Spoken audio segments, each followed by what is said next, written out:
네, 오늘 우리는 계속해서 느헤미야 말씀을 보고 있습니다. 새벽에도 말씀을 계속 보고 있죠. 저는 늘 힘들고 어려울 때마다 이 느헤미야 말씀으로 자꾸 돌아옵니다.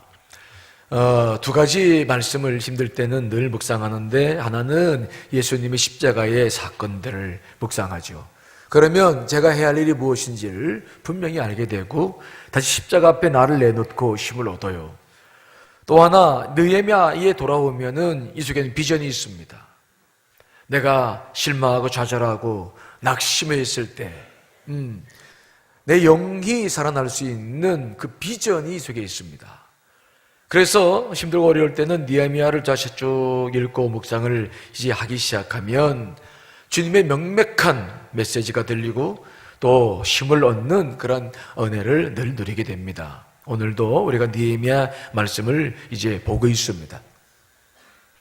자, 느헤미야는 이제 기도하면서 자기의 비전을 발견하고, 그리고 다시 고국에 돌아와서 예루살렘 성벽을 재건하는 일에 자기의 남은 모든 생애를 쓰고자 결단하고, 그리고 정말 기도로 하나님의 기적 같은 은혜로 아닥사스다 왕에게서 허락을 받고 그는 지금 예루살렘에 도착했습니다. 그런데 도착을 했을 때에 우리가 늘 생각해야 될 것은, 현실과 비전은 늘 차이가 있다는 거예요. 정말 큰 차이가 있어요. 제가 이 느헤미야 말씀을 묵상할 때마다 그 말씀을 계속 묵상하게 되는데 정말 차이가 많아요. 내가 내면에서 기도하고 확신하고 그 일을 추진하고 있지만, 그러나 이 발을 내딛고 있는 이 현장은 너무 다르다는 거죠. 왜 그러냐? 우리는 영적인 교제를 하고 주 앞에 나왔지만 이 땅은 공중권세를 사탄이 잡고 있습니다. 이 세상은 세상의 원리대로 나아가고 있어요. 그렇기 때문에 이 우리의 비전과 이 내 내면의 기도와 이 현실 사이에는 많은 갭이 있기 때문에 우리가 주의 일을 해나갈 때, 뜻을 이루어 나갈 때 그 둘 사이를 좀 차이가 없도록 그 둘 사이의 차이를 극복하지 못하면 우리는 이 고난과 역경을 이겨낼 만한 능력을 발휘하기가 어렵다는 거예요. 그래서 늘 기도하는 사람들은 기도에만 빠져서는 안 됩니다. 현실을 돌아보고 현실에서 해야 할 일이 무엇인지를 지혜를 얻고 이 두 가지가 하나가 되어야 되는 거예요. 그럴 때에 하나님의 놀라운 역사가 이루어지게 될 줄 믿습니다. 그래서 느헤미야는 예루살렘에 도착하자마자 아무도 만나지 않고 3일 동안 하나님 앞에서 기도하면서 또 몰래 성벽 무너진 곳을 다 다니면서 실사하고, 또 자기가 기도했을 때 받았던 그 말씀들과 조율하고, 또 그 속에서 주신 말씀을 또 붙잡고, 그래서 늘 기도와 함께하는, 그래서 하나님이 함께해서 그 지혜를 이끌어가는 그 삶을 느헤미야가 계속 살고 있는 거예요. 자, 그런데 이제 그래서 오늘 새벽에 말씀을 보았습니다만은, 그래서 이제 느헤미야가 그 유대인들을 다 설득했어요. 성을 다시 재건하자, 다시 수출당하지 말자. 그러니까 다 같이 그 느헤미야가 그 경험했던 하나님의 그 은혜를 다 간증을 듣고서는 다 같이 그렇게 하자고 막 소리를 지르고 함성을 울리고 함께 하자고 막 그랬어요. 그래서 드디어 이제 성벽을 재건하게 된 것입니다. 그런데 정말 지혜가 필요한 시점이 온 거예요. 왜 그럴까요? 성벽을 재건하는 일은, 이건 한 국가가 하는 일이죠. 한 국가가 많은 재정과 물자와 노동력을 투자해서 수년씩 져야 될 것이 성벽입니다. 그런데 느헤미야는 이렇게 개인이고 또 그가 총독으로 왔지만 정말 그는 그렇게 국가가 할 만한 그런 능력이 없는 사람이에요. 그는 행정 조직이나 사실 모든 것들을 갖추고 있는 사람이 아닙니다. 어떻게 이 성벽을 질 것인가? 어떻게? 우리들의 삶 속에 늘 그 어떻게의 문제가 있어요. 그렇죠? 하자! 그래서 하는데 문제는 어떻게 늘 막혀요. 어떻게 할 건데? 어떻게? 오늘 새벽에도 말씀 봤습니다만은 어떻게 할 건데? 그러면 그냥 어떻게? 너 돈 있어? 너 그거 할 수 있어? 그러면 갑자기 막혀요. 가만있어 봐. 어떻게 할 건데? 하자는 데까지는 다 동의하는 거예요. 합시다. 아멘, 할렐루야. 그러고 막 시작하는데 막상 이해를 하려고 딱 보면은 생각지 않았던 문제들이 생기는 거예요. 어떻게 할 건데? 그때 어떻게 할 건데? 이렇게 딱 나오면 우리는 무슨 대답을 합니까? 그때는 우리는 슬슬 꽁지를 빼기도 하고 없던 걸로 하기도 하고 거기서부터 우리 믿음이 사라져버려요. 합시다. 아멘 하는 거예요. 근데 문제는 뭐냐면 어떻게 할 건데 정말 실제적으로 그 일을 믿음을 가지고 행하는 순간에 만일 지혜가 없다면, 그 일을 행할 능력이 없다면 우리는 그 속에서 내가 가졌던 그동안 기도하며 준비했던 것들은 사라져버리는 거예요. 여러분 지금까지 인생을 살면서 그런 경험들이 있습니까? 없습니까? 있어요? 없어요? 대답성이 작은 거 보니까 없는 것 같아. 근데 우리는 늘 이 문제가 있어요. 어떻게 할 건데? 난 모르겠는데? 어떻게 할 건데? 지붕이라도 뜯을 만한 믿음이 필요한데 우리에게는 그것이 없을 때가 많아요. 그런데 느헤미야는 계속 기도하는 사람이에요. 따라합시다. 기도는 지혜를 부른다. 기도는 지혜를 불러요. 기도는 반드시 지혜가 뒤따라요. 기도를 돕는 분은 성령님이십니다. 그분은 지혜의 영이십니다. 그래서 기도하기 시작하면 반드시 우리를 결론으로 이끌어 가시는데 그 과정 속에서 반드시 만나게 되는 것이 있는데 지혜라는 거예요. 지혜. 여러분 기도할 때마다 지혜를 구하시고 받으시기를 간절히 축원합니다. 어떻게 할 건데? 몰라. 근데 기도하고 무릎 꿇고 나가면 참 기가 막힌 하나님께서 기가 막힌 방법으로 역사하시는 거예요. 오늘 이 느헤미야의 이 역사는요, 역사적으로 이런 예가 없는 50여일 만에 성벽을 짓는 역사는 없었어요. 주변 국가들이 그렇게 방해 공작이 있어도 그 느헤미야가 이런 일이 있었던 것은 하나님은 특별한 지혜가 아니면 안 되는 거예요. 오늘 그 지혜가 오늘 느헤미야 3장에 기록되고 있는 거죠. 이것을 읽다 보면은 누가 뭐 여기서 어디까지 지었다, 어디까지 지었다 이렇게 나오지만은 이 말씀 속에는 기가 막힌 지혜가 하나님께서 주셨던 기가 막힌 지혜, 그것을 통해서 성벽을 이루었던 역사가 기록되고 있는 거예요. 이게 없었다고 한다면 느헤미야는 고국에 돌아가서도 그 일을 못했어요. 여러분 우리의 삶 속에서도 이런 역사가 일어나야 될 줄 믿습니다. 우리는 다시 반전을 시킬 수 있습니다. 다시 일어설 수 있습니다. 우리는 뭐 얼마든지 하나님의 은혜 가운데서 모든 일을 할 수 있습니다. 다만 지혜가 필요한 거예요. 기도가 필요한 거예요. 성령 역사가 필요한 것인 줄 믿습니다. 그것만 된다면 가능하다. 이것이 우리가 오늘 기도하면서 살펴봐야 될 말씀이에요. 자, 그러면 느헤미야가 기도하면서 성벽 재건에서 받았던 지혜는 뭐냐?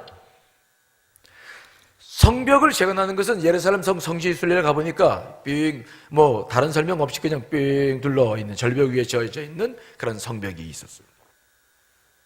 이 성벽을 지으려고 한다면은 두 가지 방법입니다. 첫째는 어떤 방법을 짓냐면은 한 곳에서부터 시작하는 거예요. 보통 공사는 그렇게 하잖아요. 한 곳에서부터 성을 쌓아서 쭉 돌아가서 성을 쌓는 겁니다. 무슨 말씀인지 이해되시죠? 안 돼요? 죄송하지만 외투를 좀 벗어요. 외투를 좀 벗어봐요. 저 좀 봐요. 좀 벗고 가방 그 앞에 그 꼬리 고열이 있잖아요. 우리 권사님이 신조 권사님이 해놓은 거 고리에다 걸고, 그리고 좀 몸을 좀 가볍게 하세요. 그리고 말씀 앞에 이게 도전을 받아야지 그냥 여기가 좋사오니 주여 눈 감게 하시옵소서 그리고 졸면은 이 시간에 어떻게 되는 거예요? 이 시간 그러려고 온 게 아니잖아요. 그렇죠. 그러니까 몸을 좀 컨디션을 일부러 자고 싶은 사람 빼놓고는 좀 몸 좀 이렇게 해서 하세요. 그러니까 성벽을 재건할 때의 방법은 두 가지인데 하나는 한쪽부터 쌓는 거예요. 그렇죠?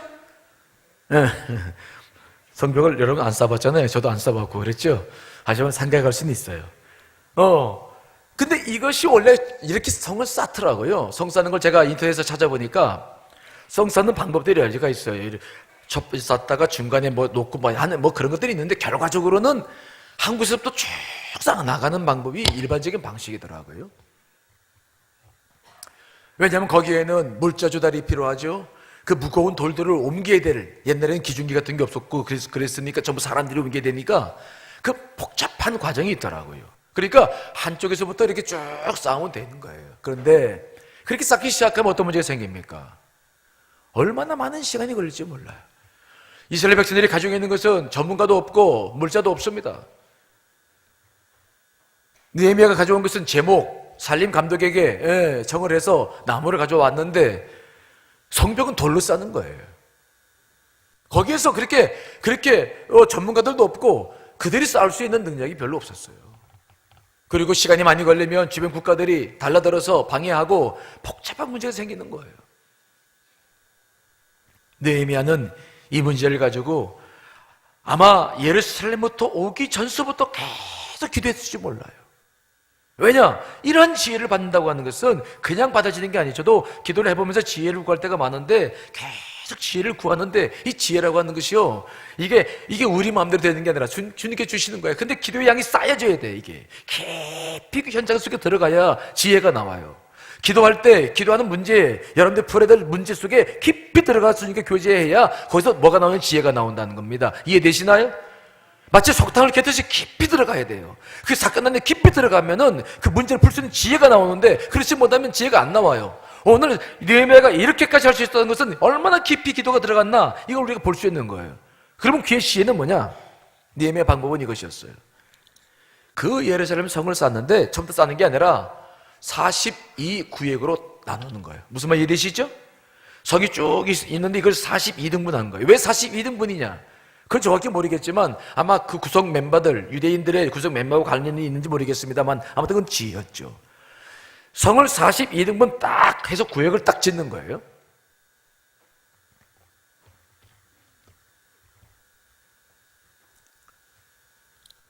그런 다음에 그는 그것을 각자, 각 가정들, 집안들, 즉 유다인들은 북이스라엘이 멸망하고 난 다음에 북이스라엘 지파들은 많이 흩어졌어요. 사실 그래서 우리가 이스라엘 백성들을 유대인이라고 하는 이유는 유다 지파만 남았기 때문에 그래요. 무슨 말 이해되시죠?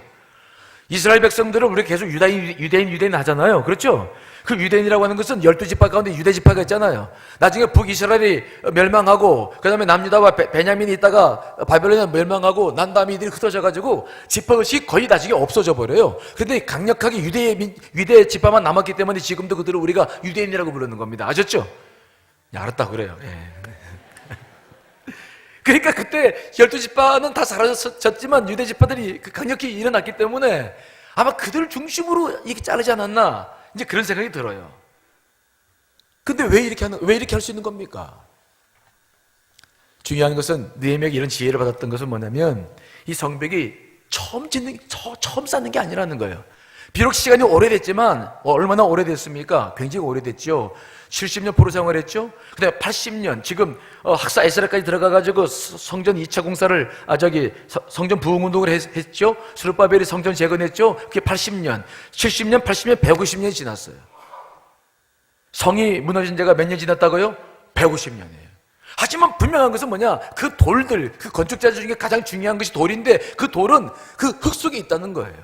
그 성벽은 기초가 이미 쌓여져 있고 150년 됐지만 기초는 쌓여져 있고 그 돌들이 무너졌지만 그 돌들을 바벨론 군대가 가져갈 이유도 없었고 그냥 회파만 시켜놓은 거예요. 그 돌들은 주변에 있었다는 것입니다. 건축 자체가 주변에 있었던 거예요. 이해되시죠?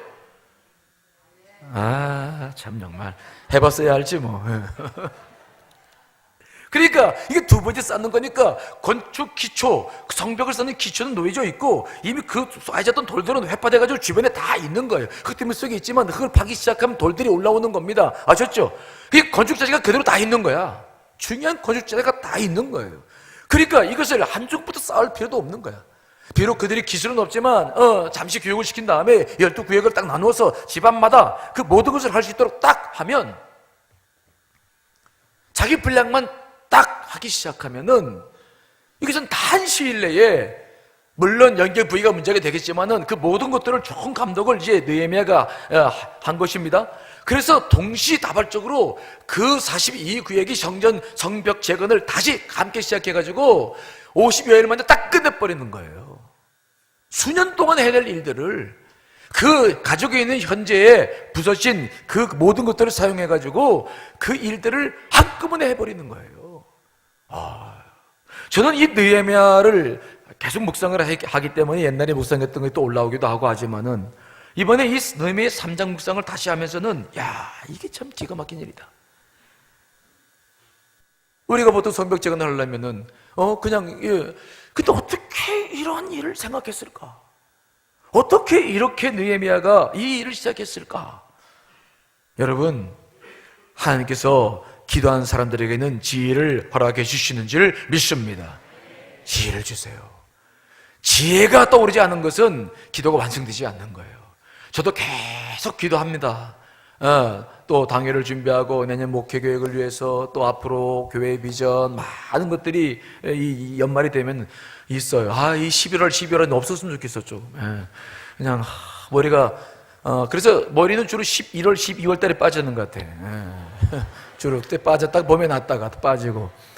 하여튼 좀 제가 속 좀 썩이지 말아요. 알았죠? 자, 그런데 오늘도 말씀을 가만히 묵상하면서 느헤미야의 그 현장을 찾아가 봤어요. 지금으로부터 약 2400년, 정확하게 말하면 2444년. 이 시점이 BC 444년에서 445년경이에요. 그러니까 지금으로부터 약 2450년 전의 일이죠. 근데 생각해 보세요. 나라가 다 멸망해가지고 성전 지으면 다 될 줄 알았더니 성전 짓고도 이스라엘 백성들이 회개하지 못하고 다 죄를 짓고 살다가 이제 결국 성벽이 없어서 이렇게 된 사실을 깨닫고 느헤미야가 성벽을 지어나가는 그 척박함. 하지만 이 모든 것 하나하나가 하나님께서 그냥 전적으로 기도만 하면 그냥 성벽이 어느 날 기도하다가 주여 믿습니다 하면 성벽이 딱 생기고 그러면 좋겠어. 그렇죠? 백성도 그렇지 않잖아요. 왜? 우리를 통해서 역사하시니까. 그러니까 이것이 얼마나 중요한 문제입니까? 그러니 이 책임자로서 느헤미야는 얼마나 이 문제를 놓고 기도했겠냐고. 저는 이 3장 그냥 읽어보면 별거 없어요. 어디서 어디까지 뭘 쌓고 이거 어떻게 설교할까 처음에 고민했어요. 근데 보니까 이것은 전적으로 하나님의 지혜가, 하나님의 능력이 역사했던 현장이에요. 여러분, 오늘 기도하실 텐데 정말 지혜를 구하기까지 기도할 수 있게 되시기를 간절히 축원합니다. 하나님은 반드시 우리를 인도해 가셔요. 그 사건으로 깊이 들어가셔야 돼요. 아셨죠? 기도하는 제목들 지금 나라에 대해서는 우리가 깊이 정치인들이 아니니까 할 수 없지만 개인의 문제는 깊이 들어갈 수 있어요. 기도를 붙잡고 깊이 들어가세요. 그저 겉으로만 기도하지 마세요. 깊이 들어가세요. 느헤미야는 이 문제 때문에 금식하며 눈물을 흘리며 4개월 동안 기도하고 또 여기 예루살렘에 와서 또 기도하고 계속 기도로 모든 문제를 풀어나가는 거예요. 하나님은 살아계신 줄 분명히 믿습니다. 살아계시기 때문에 지금도 말씀하여 주신 줄 믿습니다. 그분은 지혜의 영이기 때문에 여러분들의 영을 열어주셔서 반드시 해답을 주실 거예요. 확신을 가지셔야 됩니다. 그 일들을 한두 번 경험하고 나면은 기도가 재밌어요. 기도가 즐거워요. 모든 거 어려움이 있을 때 낙심하지 않아요. 왜? 무릎 꿇으면 되니까. 무릎 꿇으면 그분이 해결해 주시니까. 오늘 느헤미야가 그것을 경험해 나가는 거예요. 자, 그래도 구체적으로 봅시다. 자, 어떻게 그러면 이 일을 이루어갔는가? 자, 3장 1절 말씀, 3장 1절 읽어봅니다. 시작.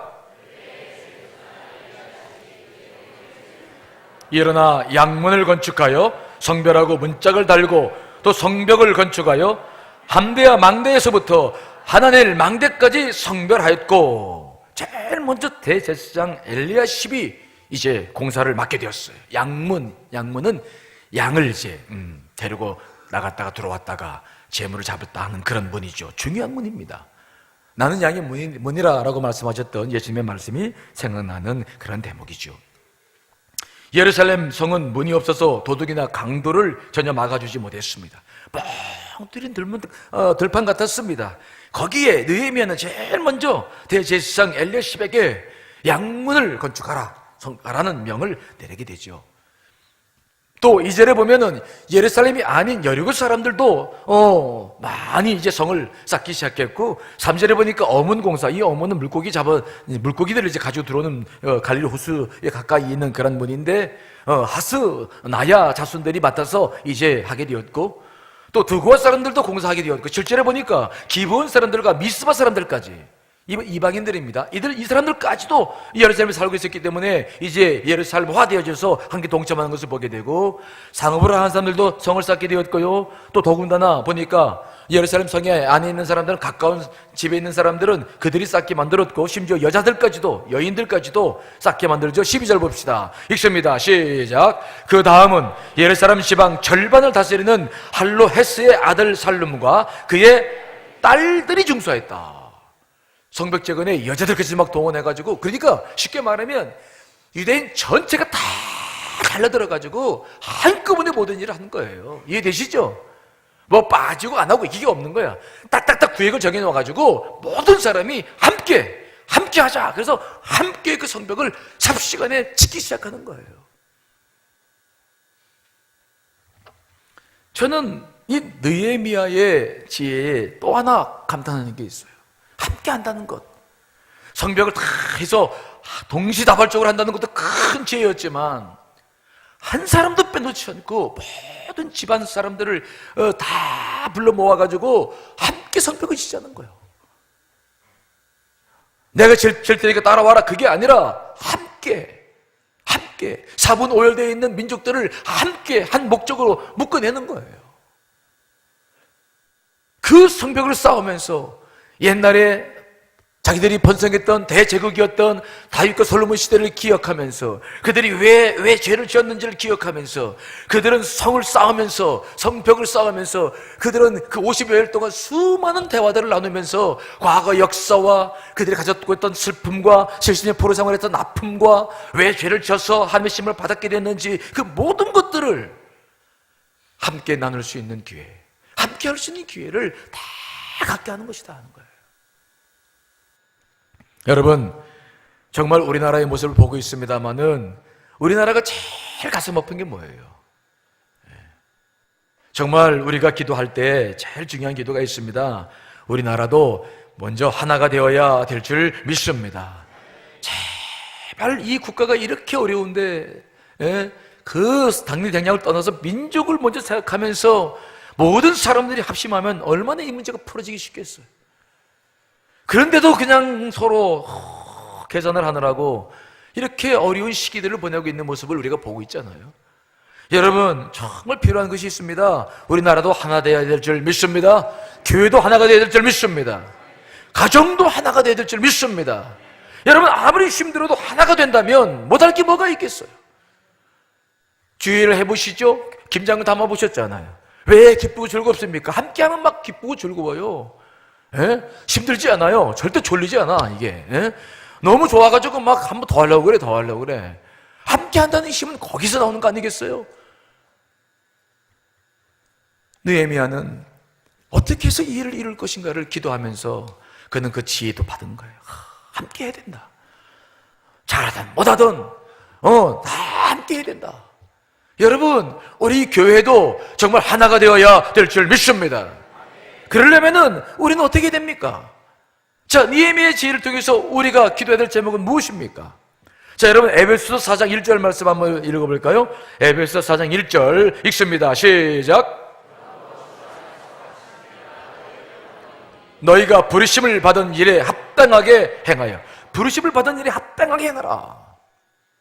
느헤미야를 가만히 보니까 느헤미야는 유대인들, 이방인들까지도 유다화된 사람들은 다 포함시켰습니다. 여자까지 다 포함시켰습니다. 대제사장할 것 없이 백민의 일까지, 귀족들 일까지 다 성경 역사에 다 참여시키는 거예요.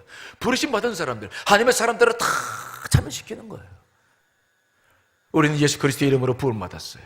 구원받았습니다. 십자가 보혈로 하나님의 자녀가 된 줄 믿습니다. 그래서 우리도 교회도 보면은 사실은 이 교회만큼 다양한 사람들이 모인 공동체가 없어요. 하나님께서 박씨들만 불러 모았습니까? 여기 박씨들 손 들어요. 박씨들만 불러 모았어요? 하나님께서 이씨들만 불러 모았습니까? 이씨들만 나와라. 안상관님께는 이씨교회라 그렇게 부르셨습니까? 또 민씨만 나와라. 민씨 몇 명 되지도 않죠. 하여튼 그러면 뭐 대학 출신들만 다 불러 모아가지고 교회를 이루라 그랬습니까? 교회는 학력도 사는 정도도 남자, 여자, 나이, 연령 제한 없이 교회만큼 다양한 부르심이 있는 공동체가 없어요. 오늘 느헤미야가 성벽을 재건할 때 불러 모았던 그 42개 그 가문들만큼이나 우리는 다 다양해요. 그런데 오늘 사도 바울은 우리에게 뭐라고 말씀하시냐면은 그 부르심에 합당하게 행해야 된다. 왜 부르셨습니까? 왜 다양한 사람들이 필요한 것입니까? 왜 같은 사람들을 안 부르고 왜 다양합니까? 교회가 왜 다양해요? 교회는 하나님 나라의 모형이기 때문에 그래요. 하나님의 나라는 다양합니다. 하나님은 성분 자체가 다양하신 분이에요. 그래서 그분을 가만히 보세요. 사람도 보면 얼마나 다양합니까? 그렇죠?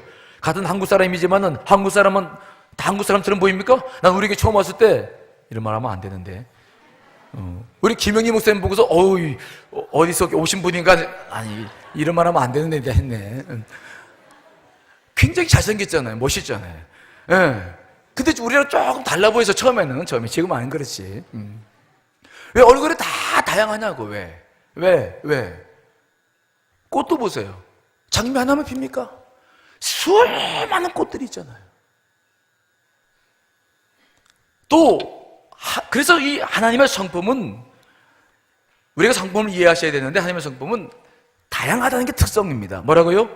다양해요. 우리 황색 인종만 만들어내면 흑백 갈등이 왜 있겠어요? 그런데 백인도 만들고 흑인도 만들고 또 우리도 황색종도 만들고 다양하세요. 해요. 처음에 제가 미국에 가서 가봤더니 거의 150개 종족이 살거든요.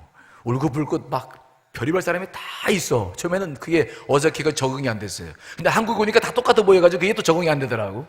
다양하지 않아가지고. 하나님은 다양하신 분이에요. 교회는 획일한 교회가 공동체가 아니라 다양한 것들이 인정되는 교회가 참된 교회인 줄 믿습니다. 다 달라야 좋은 거예요. 다 다르기 때문에 교회인 거예요. 그 다른 것을 기분 나쁘게 보지 마시고 하나님의 성품 안에서 기쁨으로 받아들이시기를 간절히 축원합니다. 다 다르기 때문에 기쁜 거예요. 나랑 다르기 때문에 소중한 분들이에요. 제가 전에 교회에서 목회를 할 때 속장님 한 분이 계시는데 그분은 혀가 짧아. 저보다 더 짧아요. 저도 좀 짧아가지고 발음이 조금 이렇게 되는 게 있는데 그분은 저보다 더 짧아가지고 그래서 무슨 말 하는지 잘 몰라 나도. 근데 속회 편성을 해놓는데 이분은 속회는 늘 번성을 해요. 편성만 해놓으면. 그런데 속회를 저렇게 편성해 놓으면은 그 속회원들은 늘 와가지고 몇 주 지나면 나한테 불만을 해. 목사님 속회 바꿔줘요. 아니 왜? 그 속장님 소리 못 듣겠어요. 무슨 말 하지 못 듣겠어요. 답답하고 죽겠다고 막 바꿔달라고 그래요. 그러면 제가 꼭 그래요. 무슨 말 하냐면 한 1년만 지내봐. 그러고 난 다음에 나한테 얘기해. 1년 어떻게 지내요? 지내봐. 그래서 이제 지냅니다. 지내고 나면은 나중에 1년 됐어. 이제 속회를 좀 다시 변성해야겠다 싶어서 그 집사님 불렀어. 이제 속회 좀 바꿔야 될 때 어디로 가고 싶어? 그리고 저 바꾸고 싶지 않아요. 아니 왜? 바꿔달라고 했잖아. 아니 그냥 바꾸지 말아요. 나 바꾸면 교회 안 와요. 막 바꾸지 말아요. 꼭 교회 안 한다는 말을 꼭 왜 하는 거야 도대체 제가. 하여튼 꼭 입에 붙었어. 나 교회 안 온다고 막. 왜 그러냐? 겪어보니까 그런 거예요. 혀가 짧아서 하면 무슨 소리가 못 들어. 근데 나중에 하다 보면은 이분이 어떤 분인가를 알게 돼요. 말은 그런데 이분의 성품이 너무 이게 곱고 언행이 일치되는 분이에요. 제가 봐도 그 집사님은 정말 제가 존경스러워요. 그분한테 많은 걸 배웠어요. 삶은 뭐 그렇게 쉽지 않게 사시죠. 배운 것도 많지 않으세요. 그런데 그분은 정말 말씀대로 살려고 애를 쓰는 몸부림이 있어요. 그래서 그분을 만나면 그분과 한 1년 정도 속도원대를 함께 겪이다 보면은 그냥 고개를 숙이고 그분을 존경하게 되더라고. 저도 얼마나 그분에게서 많은 걸 배우는지 몰라요. 나이는 저보다 조금 연배이셨는데 가면 늘 배우는 게 있어요. 처음에는 다르고 다 다릅니다. 그런데 그 다른 것이 얼마나 소중한 것인지를 늘 경험하게 돼요. 자, 고린도전서 12장 14절로 20절 말씀 한번 읽어볼까요? 시작. 몸은 한 지체뿐만 아니요 여럿이니 만일 발이 이르되 나는 손이 아니니 몸에 붙어있지 아니하였다 할지라도 이로써 몸에 붙지 아니한 것이 아니요 또 귀가 이르되 나는 눈이 아니니 몸에 붙지 아니하였다 할지라도 이로써 몸에 붙지 아니한 것이 아니니 만일 온몸이 눈이면 듣는 곳은 어디며 온몸이 듣는 곳이면 냄새 맡는 곳은 어디냐. 그러나 이제 하나님이 원하시는 대로 지체를 각 몸에 두셨으니 만일 다 한 지체뿐이면 몸은 어디냐. 이제 지체는 많으나 몸은 하나라. 우리의 몸이 하나지만은 귀도 있고 눈도 있고 코도 있고 손도 있고 발도 있고 내장도 있고 다 있는 것처럼 교회가 다 그렇게 필요해서 다 불러 모으신 하나님의 자녀들인 줄 믿습니다. 그러므로 느헤미야가 합심해서 그런 사람과 함께 일을 했듯이 교회는 그 모든 사람들이 존중받아야 되는 거예요. 다름이 그게 기분 나쁜 것이 아니라 그것이 자랑이게 되고 그것이 우리의 하나님의 뜻을 분명히 믿습니다. 다른 게 정상이에요. 다른 게 정상. 똑같은 게 비정상인 거야. 어떻게 똑같아? 지문도 다 틀리고 얼굴도 다 틀린데 뭐가 어떻게 똑같을 수 있어요? 성격도 다 틀려. 자, 저 좀 보세요. 서로 인사 좀 합니다. 옆에 분들하고 인사하는데 뭐라고 인사하냐면 나와 달라서 감사합니다. 한번 인사 좀 해보세요.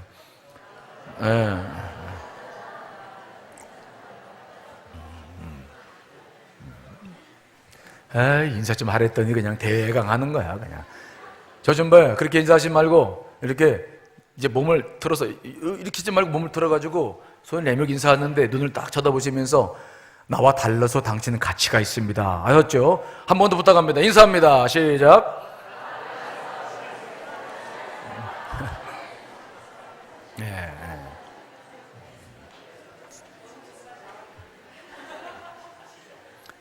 달라서 하나가 되는 것이 교회예요.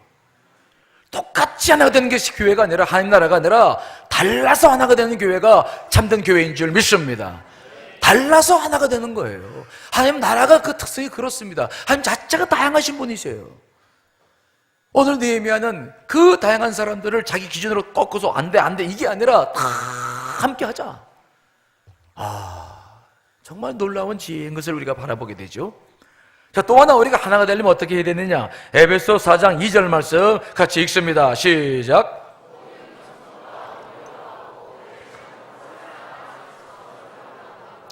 겸손과 온유로 하라. 겸손은 나보다 남을 높이는 거예요. 나는 부족합니다. 온유는 뭡니까?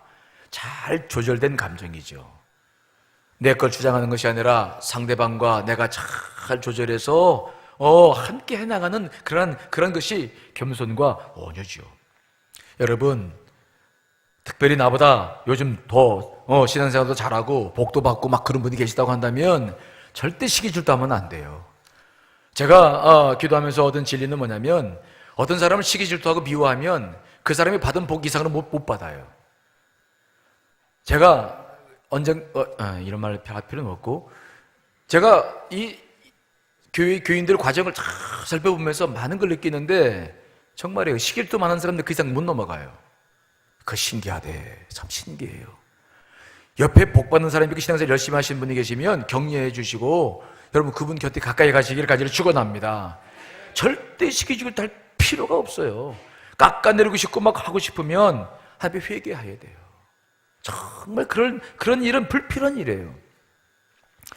기독교 역사 속에서 보면은 미국과 영국의 대각성기에 한 옆에 크게 쓰임받았던 유명한 전도자 두 분이 계시죠. 조지 휘필드와 우리 감리교 창시자인 요한 웨슬리 목사님이십니다. 이 두 사람은 신학적인 것은 너무 달라요. 조지 휘필드는 칼빈주의자로서 주권과 예정론을 주장했고요. 우리 감리교를 일으켰던 조한 웨슬리는 인간의 책임과 선택을 강조하는 얄미님, 즉 누구나 구원받을 수 있다는 보편 구원론을 주장하진 너무 다르죠. 지금은 뭐 감리교나 장로교나 뭐 복음 중심적인 교회들이 많으니까 그게 따지지 않지만 옛날에 저희 어렸을 때만 해도 감리교, 장로교는 너무 달랐어요. 추구하는 게. 그 당시도 그랬어요. 그러니까 두 사람 사이에 뭔가 갈등이 있지 않았을까 하는 생각이 들어서 어떤 사람이 가서 조지 휘필드 목사님에게 그렇게 질문을 했다고 그러죠. 목사님, 당신은 천국에 가시게 될 텐데 존 웨슬리 목사님도 천국에서 볼 수 있을까요? 이렇게 슬쩍 물어본 거예요. 왼수 같은 사람들 많이 있잖아요. 이 옆에 꼭 질문. 할 필요 없네 그거 꼭 하는 사람이 있어요. 그때 조지 휘필드 목사님께서 뭐라고 말씀하시냐면은 천만의 말씀 이렇게 말해. 놀래가지고 아니 그러면 존 웨슬리 목사님 천국에 못 들어간다는 얘기입니까? 잘못된 교리라는 말입니까? 그랬더니 휘필드 목사님께서 정색을 하면서 그런 말을 한다는 거예요. 그런 뜻이 아니고 존 웨슬리 목사님은 너무 귀하신 분이고 하나님 앞에서 너무 큰 사랑을 받고 있기 때문에 그분은 하나님 가까이 앉아 계실 거예요. 하지만 나는 너무 부족해서 그분이랑 나를 비교하면 난 너무 부족해가지고 아마 저 어디 보이지 않는 천국에 앉아있을 것 같아서 내가 그분을 천국에서 볼 수 있을까 염려가 됩니다. 그렇게 대답을 하는 거예요. 이 이야기가 그 당시에 얼마나 많은 사람들에게 전파되었는지 신학적 주장과 사상을 뛰어넘어서 복음을 넘어서 정말 형제를 인정하고 자매를 인정하는 그 한 나라가 얼마나 귀한 것인지 많은 그 시대의 사람들이 은혜를 누렸다는 일화가 전해지고 있어요. 하나님의 나라는 그렇게 해서 이루어져 가는 줄 분명히 믿습니다. 절대 서로를 존중하고 겸손하고 온유함으로 대하시기를 간절히 축원합니다. 사실 교회가 새 가족들을 막 전도하는데요, 속상할 때가 너무 많아. 교회 버스를 탔는데 어떤 분은 그러다. 교회 버스를 탔는데 우리 교회는 그런 사람이 없는 줄 알았더니 있더라고. 하여튼 교회 버스를 탔는데 또 이런 말 해야 되나? 상처받을까 봐 또 얘기를 못 하겠네. 버스 탔더니 됐어 이제. 거기서 상처받고 교회를 안 나오는 거야. 교회를 예배를 드리러 왔는데 교인들이 너무 꽉 차가지고 자리가 없었대요. 그래가지고 좀 들어가라고 2층 올라가가 2층 있는 사람들 조심해야 돼. 아니랬던 앞에 하여튼 의자 맨 끝에 앉아놓고 다리 딱 꺾고 앉아가지고는 자리도 안 비켜주고 이러더래. 그래가지고 입이 상처받고 교회를 또 안 나오는 거야, 새 가족이. 정말 교회라는 공동체가 이게 우리가 영혼이 얼마나 중요한데, 이게 한 사람 전도하려면 얼마나 진을 빼야 됩니까? 그런데 우리가 하나 되지 못해가지고 정말 이런 얘기 하려면 제가 여러분께 끝이 없어. 그동안에 경험한 얘기를 하려면은 이거 정말 이거 심각한 문제가 아니겠어요? 한 영혼을 소중히 여기신다면 우리가 한 사람이 겸손하고 온유해지시기를 간절히 축원합니다. 정말 우리 교회 필요해요. 우리 교회가 좋은 교회인 줄 다 아는데 그러나 속에 깊이 들어가 보면 또 좋지 않은 사람도 있는가 봐. 이거 안 돼. 더 이상 안 돼요. 제발 부탁입니다. 어느 부서에, 특별히 새 가족들이 어느 부서에 가서 봉사를 할 때는 더 배려하고 격려하고 하나가 좀 되어주시기를 간절히 축원합니다. 그렇지 않으면 영혼이 죽어버려요. 자, 또 하나. 자, 에베소 4장 2절 말씀을 다시 한번 읽어봅니다. 시작. 모든 겸손과 온유로 하고 오래 참음으로 사랑 가운데 스스로 오래 참어라. 따라합시다. 오래 참자. 오래 참아야 돼요. 저도 목회를 하면서 성품은 아주 제가 참지 못하는 사람인데 주님께서 하신 말씀 때문에 참는 훈련을 그동안 계속해 왔어요. 그런데 결국은 오래 참는 게 열매를 맺는 거예요. 사실 우리 교회에 교육자들이 이제 많이 들어오고 나가고 이제 전사님들도 많이 그렇게 하시는데 전사님들이 한 번만 새로 들어와도 느낌이 너무 달라. 특별히 찬양하시는 우리 전사님들 새로 오셨지만은 이제 꽤 되셨잖아요. 그렇죠? 전사님들 한 번 오셔서 찬양 인도만 새롭게 해도 예배 분위기가 싹 달라져요. 그렇죠? 좋은 쪽으로 달라진다는 거예요, 전사님. 우성진. 그런데 찬양을 인도를 하다 보면은 제일 말 많이 듣는 사람들이 찬양 전사님하고 찬양팀들이, 여기 찬양팀들이 있는데 교인들이 왜 저런 곡을 했냐 이런 거 전 모르는 곡인데 왜 또 했냐, 저건 또 왜 찬송가 안 하냐, 왜 복음성가만 모르는 노래인데 왜 또 하느냐, 왜 2번 하느냐, 왜 또 계속 이야기를 한다는 거예요. 아이고, 나도 하고 싶을 때가 있어. 나도. 아니 좀 왜 또 오늘 또 왜 저래? 속에서 막 올라오는 게 있죠. 근데 제가 늘 우리 교육자들한테도 그런 말을 해요. 절대 말하면 안 된다. 그 왜 말을 하지 못하게 하냐면, 물론 중요한 것은 이야기는 하지만 웬만한 건 말 못하게. 왜 그러냐? 특별히 찬양을 인도하시는 분들은 감성이 예민하신 분들이에요. 저분들은 기가 한번 꺾이면 설 힘이 없어. 무슨 말 이해되시나요? 감정이 상하면 절대 설 힘조차, 성령께서 함께 하시지만 굉장히 어려워요. 대중 앞에 서는 사람들은 그렇습니다. 저도 마찬가지예요. 서는 사람들은 감정이 상하면 정말 힘들어요. 힘들어요. 그래서 절대로 어떤 말을 함부로 하면, 말을 해서 고쳐지긴 고쳐질 수 있지만 마음이 다쳐지면 성령의 역사가 그 안에서 일어나지를 못하는 거야. 맡겨진 사람들이 각자 성령의 역사가 그 안에서 일어나야 교회가 힘이 있고 부흥되고 하나님의 역사가 일어날 줄 믿습니다. 다 담임 목사 생각대로 다 자르고 해주고 이렇게 하라고 저렇게 하라고 다 이렇게 해서 하는 게 좋겠어요? 아니에요. 저는 담임 목사 역할을 하지만 많은 교육자들, 우리 장로님들, 많은 교우들은 각자 맡은 일을 감당해야 될 줄 믿습니다. 기쁨으로 감당하게 해야 돼요. 그 일을 그렇게 하지 못하고 다 평가하고 판단한다면 우리는 다 주눅 들어서 기가 죽어가지고 평가받는 일에 그냥 신경 써가지고 아무것도 못할 거야. 하나님은 절대로 그렇게 하지 않아요. 느헤미야를 보십시오.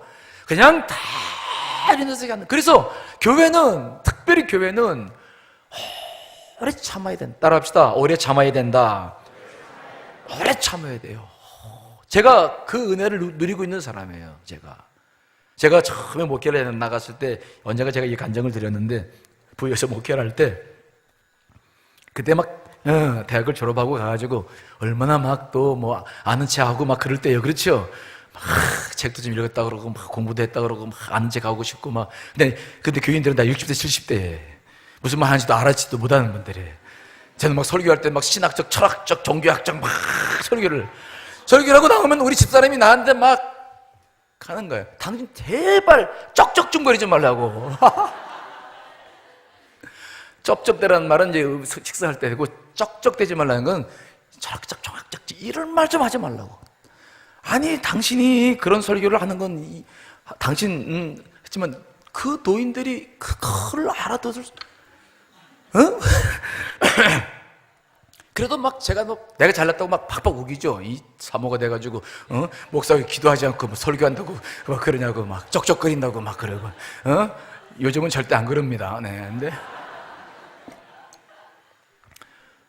그런데 감사한 것은요, 그 교인들은 한마디도 저한테 그런 말씀하신 분이 없었어요.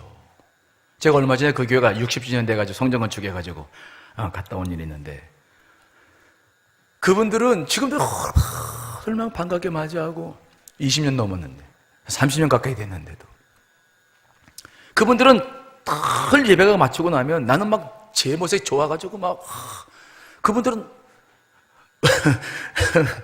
지금 생각해보면 그렇다는 거예요. 그때는 그런 줄 알았는데. 근데 그분은 나오면서 꼭 전사님 오늘 말씀 은혜 받았습니다. 그럼 나는 내가 괜히 잘한 줄 알고 은혜 받았습니다. 은혜 받았습니다. 나는 그 모습으로 목회한 것 같아. 첫 목회는. 지금 돌이켜보면은 정말 아이고 창피해서 말이야 고개를 못 들 정도예요. 무슨 말 이해되시죠? 한 번도 그분들은 내 길을 꺾지 않으셨어요. 그리고 기도해 주시고. 지금 돌이켜보면 제가 목회했던 모든 교회, 우리 교회도 마찬가지죠. 뭐 그러한 교인들의 오래 참음, 교인들의 그 격려, 그 사랑으로 목회자가 서가는 거예요. 그렇죠? 네?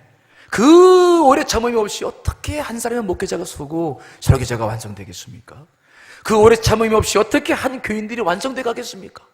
수많은 유혹 속에서 우리가 살아가고 수많은 일들을 겪어나가는데 어떻게 우리가 그렇게 서로 오래 참지 않고서 어떻게 한 사람의 영혼을 세워나갈 수가 있겠냐고요.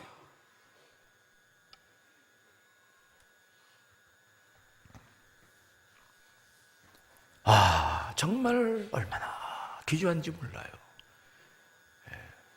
저는 우리 교회가 자랑스러운 게 있어요. 정말 우리 교회가 그런 교회죠. 웬만하면 우리 장로님들도 그렇고 웬만하면 말 안 해요.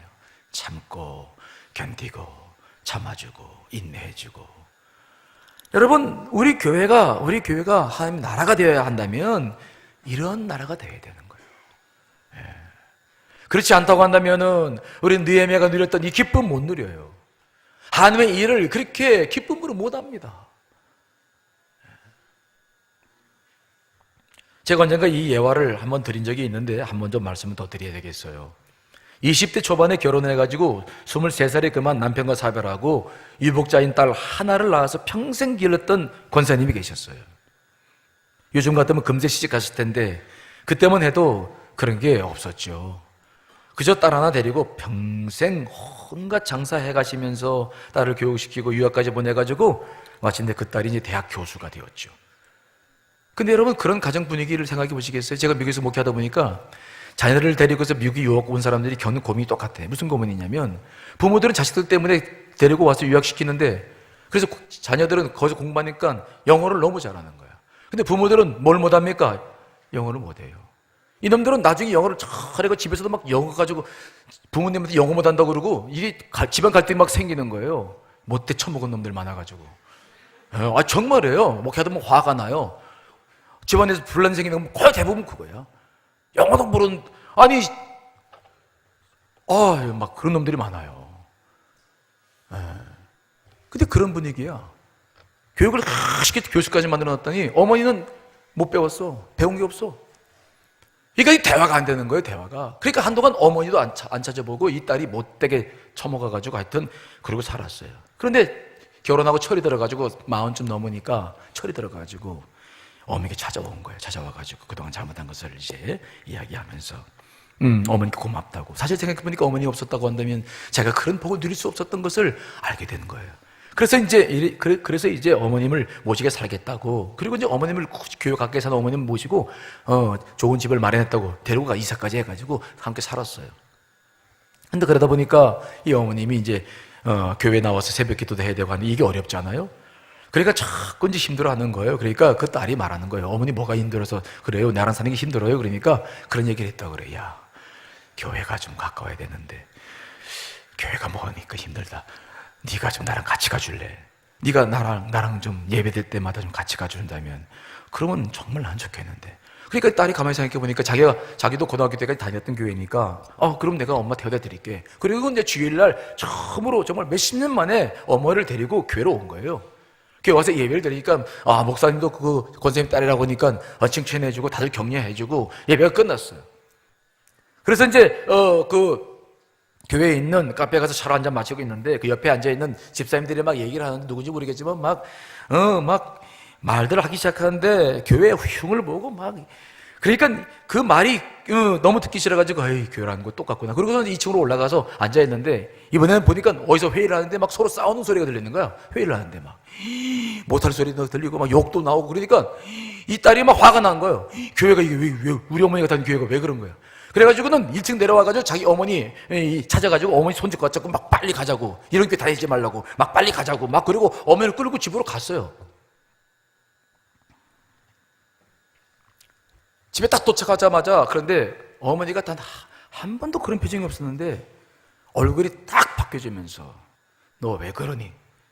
한 번도 어머님이 그런 표정을 보이지 않고 그런 말투가 없었는데 이번 문제에 대해서는 아주 정확하게 딸을 쳐다보고 너 왜 그러니? 라고 이야기하는 거예요. 그러니까 그 딸이 교회에서 들었던 이야기, 본 모습들, 이게 교회냐, 왜 그런 교회를 다니냐, 교회가 좋은 교회가 얼마나 많은데 막 그 이야기를 막 다 들어놓은 거예요. 그러자 그 어머니가 딸을 탁 쳐다보면서 그렇게 말을 했다 그래요.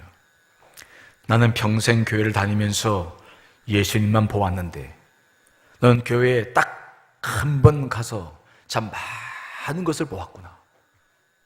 나는 평생 교회 다니면서 예수님만 보고 살았는데 너는 딱 한 번 가서 많은 것을 보았구나. 그 말에 딸이 충격받았어요. 그동안 무식한 어머니가 아무 의미도 목적도 없이 그저 교회만 다닌다고 생각했는데 그저 딸 하나 잘 되기만 바라는 줄 알고 교회를 다닌다고 생각했는데 자기하고는 비교할 수 없을 만큼 신앙의 그 굳고 단단한 신앙의 깊은 것을 이 딸이 느끼는 거예요. 한 번도 느끼지 못했던 영적인 견고함, 흔들리지 않는 영적인 그 힘, 제가 갖지 못한 그것이 어머니 안에 있다는 것을 딱 바라보면서 이 딸이 갑자기 놀라기 시작하는 거죠. 그때 어머니가 딸에게 그런 말을 했어요. 나는 교회가 가정이란다.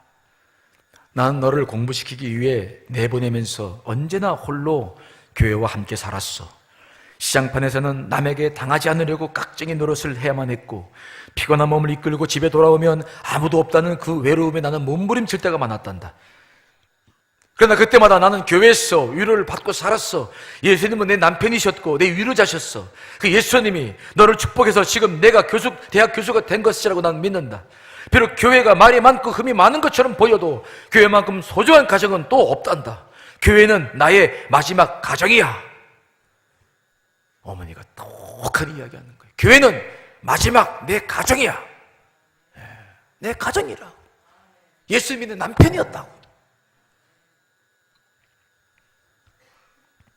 딸은 그 어머니의 그 진심 어린 신앙 고백을 들으면서 눈물을 흘리지 않을 수 없었어요. 교회를 눈에 보이는 것으로 평가하고 비판했던 자신의 모습이 얼마나 창피한지.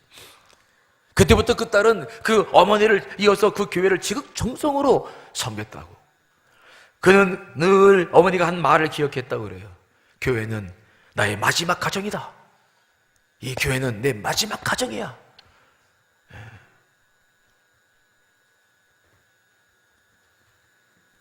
여러분, 이 땅의 마지막 희망은 어디입니까? 두 가지예요. 우리의 가정이 우리의 마지막 희망이 되어야 되고, 교회가 마지막 희망인 줄 믿습니다. 어느 세대고 교회가 무너지면 나라가 무너졌어요. 이스라엘 역사도 보면은 마지막에 무너지는 것이 교회와 성직자들이에요. 교회가 마지막 희망이었어요. 교회는 우리의 영적 고향이고 영적 가정입니다. 그 누구도 흔들 수 없는 하나님의 나라고 하나님의 집입니다. 이 교회가 하나가 되지 못한다고 한다면 우리는 어디서 영적 위로를 찾고 어디서 하나님의 은혜를 경험할 수 있겠습니까? 여러분, 우리는 하나님의 교회를 소중히 여겨야 될 줄 믿습니다. 이 나라의 민족에 대해서 우리가 기도할 수 있는 것도 교회가 있기 때문이고, 우리의 모든 문제를 주 앞에 아뢰을 수 있는 것도 교회가 있기 때문이고, 우리가 상처를 받고 또 우리가 힘들을 때마다 위로받고 또 감사할 수 있는 것도 교회가 있기 때문이고, 이 교회가 하나가 되지 못한다고 한다면 어디서 우리가 이 위로를 찾을 수 있겠어요? 교회마저 세상처럼 된다면 어떻게 되겠습니까? 여러분, 하나가 되어야 됩니다. 느헤미야는 그것을 추구했어요. 민족을 하나로 만들기 위해서 그가 애썼던 것은 그 성벽 재건을 혼자 하지 않고 다 합심해서 함께하는 거예요. 다 함께하는 것이 힘이고, 다 함께하는 것이 위로고, 다 함께하는 것에 하나님의 역사가 있게 되는 줄 믿습니다. 그것이 교회예요. 우리가 해야 할 일인 거예요. 여러분, 오늘 우리는 교회의 하나됨을 위해서 기도할 수 있기를 간절히 축원합니다. 이 민족이 이제는 하나가 될 수 있기를 기도해 주시기를 간절히 축원합니다. 그때 한 역사가 일어나게 될 줄 믿습니다. 자, 우리 다 같이 찬송 하나 부르시고 말씀 붙잡고 기도하겠습니다.